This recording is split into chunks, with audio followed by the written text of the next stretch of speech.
giingong nakatulog. Hinungdan nga nalimbuwad ang usa ka SUV ug nakadaro sa duha ka motorsiklo. Usa ka PUJ ug Bongo pasado alas 9 kaganihang buntag sa may National Highway sa Barangay Langtad, Dakbayan sa Naga. Matod ni Antonio Caro Jr., kinsa driver sa usa ka motorsiklo nga naapil sa pagkadaro. Nagpark lang sila kilid sa daan samtang nangaon ug sa dihang nakadungog sila kusog nga lagubo ug sa ilang pagsusi nabalitok na ang SUV ug nagbabag nato nga sa daan.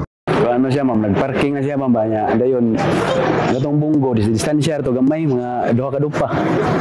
Dayon, pag balik ta ko sa motor, buto magalit niya. Moto bidaro na ba, motor na ko, na sandwich lagi. Lagi siya giiguon na, kining Bongo, kini.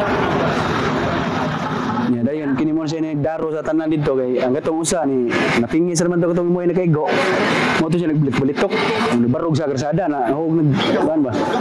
Balik kini trangkap, hurot mig kamatay dito kay adtong dito paingon. Na sultihan na naa ni siya.